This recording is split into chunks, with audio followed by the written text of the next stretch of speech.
আসসালামু আলাইকুম। স্নেহের নবম দশম শ্রেণীর শিক্ষার্থীবৃন্দ অথবা এসএসসি পরীক্ষার্থী 4.2 এর লগারিদম পাঠে তোমাদের স্বাগতম।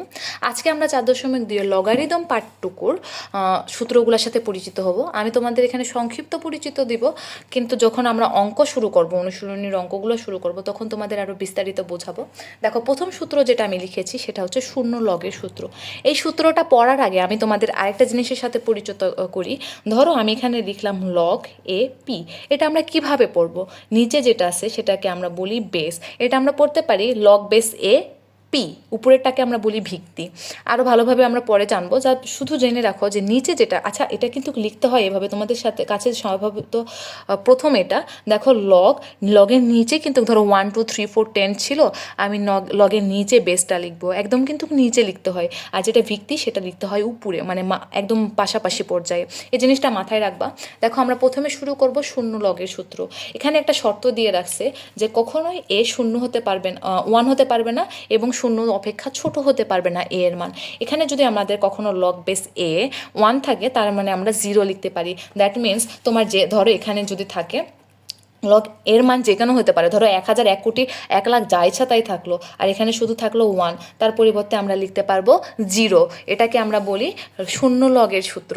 এবার দ্বিতীয় সূত্র দেখো, দ্বিতীয় সূত্রটা 1 লগের সূত্র। এখানেও সেম শর্ত। আচ্ছা, এই শর্তগুলো একটু মনে রাখবা, বইয়েও দেখবা।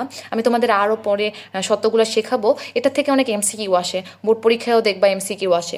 আচ্ছা, 1 লগের সূত্রটা কি দেখো, আমরা পড়বো লগ বেস এ যদি হয়, দেখো বেস আর ভিত্তি যদি সেম হয় আমরা 1 লিখতে পারি। এই সূত্রটা আমরা কিভাবে লিখবো? দেখো, সূত্রটা আমার কি ছিল, লগ বেস এ আর এ যদি থাকে আমরা লিখতে পারি 1। এটা এইভাবে হতে পারে, ধরো লগ বেস এখানে আছে 5 ইকুয়াল 5, বেস 5, ভিত্তি 5, তাহলে আমরা লিখতে পারবো 1। এখানে 5-এর পরিবর্তে 10, 11, যা ইচ্ছা থাক। ধরো লগ বেস ছাগল বা ভেড়া অথবা গরু, আর পাশে আছে আবার একটা ছাগল, তাহলে আমরা তার পরিবর্তে লিখতে পারি 1। ঠিক তারপরে আসো দেখো, গুণফলের লগ। এই সূত্রগুলো অনেক ইন্টারেস্টিং। এই পার্ট থেকে এই পার্ট লিখতে পারবা, এই পার্ট থেকে এই পার্ট লিখতে পারবা। That means right hand side থেকে তুমি লেফট হ্যান্ড সাইড পাবা, লেফট হ্যান্ড সাইড থেকে রাইট হ্যান্ড সাইড পাবা। এখানে সূত্রটা কি বলেছে দেখো, log base a m n. দেখো, এটা গুণ আছে, আমার গুণ আছে, এটা খুব সিম্পলভাবে মনে রাখতে পারো। গুণ আছে, আমি শুধু যোগ করে আলাদা করে দিলাম। কি করলাম দেখো, লগ বেস এ এম আলাদা করলাম, লগ বেস এ এম, দেখো গুণ আছে তাই যোগ করে দিলাম লগ বেস এন। এটা তোমরা কিভাবে লিখতে পারো, এটার প্র্যাকটিক্যাল যদি প্রয়োগ দেখি, ধরো এখানে লগ বেস কত, ধরো বেস এম এনের জায়গায় আমরা ধরো 5 × 6 লিখলাম। এটার পরিবর্তে আমরা লিখতে পারবো লগ বেস এম অর্থাৎ 5 প্লাস লগ বেস এন অর্থাৎ 6। আমরা এইভাবে লিখতে পারি। এগুলো না যখন এখন তোমাদের কাছে একটু কঠিন মনে হলেও যখন অঙ্ক করব তখন অনেক ইজি মনে হবে, বলবা আল্লাহ এত ইজি। তাহলে যদি লগ বেস গুণ থাকে দেখো, তাহলে আমরা সেটাকে আলাদাভাবে যোগ করে লিখতে পারি। ঠিক দেখো, ভাগফলের লগের সূত্র কি, যদি ভাগ থাকে আমরা কিচ্ছু করবো না, দেখো এখানে গুণ ছিল, যোগ করে ফেলছি, তাহলে ভাগ আছে, আমরা জাস্ট বিয়োগ করে ফেলবো। এই পার্টটুকু যদি তোমার কখনো অঙ্কে থাকে, বিয়োগ আছে, তার পরিবর্তে তোমরা ভাগ করতে পারো। এটা কিভাবে হবে দেখো, আমি তোমাদের দেখাই।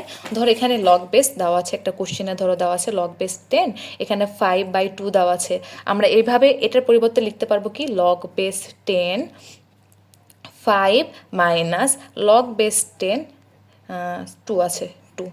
এই সূত্রটা ভাগফলের সূত্রের প্রয়োগ, এটা আমরা অঙ্কে আরও ভালোভাবে দেখতে পাবো। এবার ঘাতের লগ, এটা খুব সহজে মনে রাখবা, যেটাই পাওয়ার থাকবে ঠিক সেটা সামনে চলে আসবে। এই পক্ষ থাকলে এই পক্ষ, এই পক্ষ থাকলে এই পক্ষ, অর্থাৎ লগ বেসের উপরে যেটা পাওয়ার থাকবে সেটা আমার কি হবে, সামনে চলে আসবে। এখন সূত্রটা দেখো, ভিত্তি লগ যদি বেস ইকুয়াল এম হয়, তাহলে আমরা ভিত্তি কিভাবে লিখতে পারি, জাস্ট এখানে ভিত্তিগুলো চেঞ্জ হয়ে গেছে। এই সূত্রটা না তোমাদের হচ্ছে হায়ার ম্যাথে এই সূত্র আর 7 নম্বর সূত্র। এখানে দেখো, যদি জাস্ট লগ বেস বি আছে, আমরা 1/, করে ভিত্তিটা চেঞ্জ করে দিয়েছি।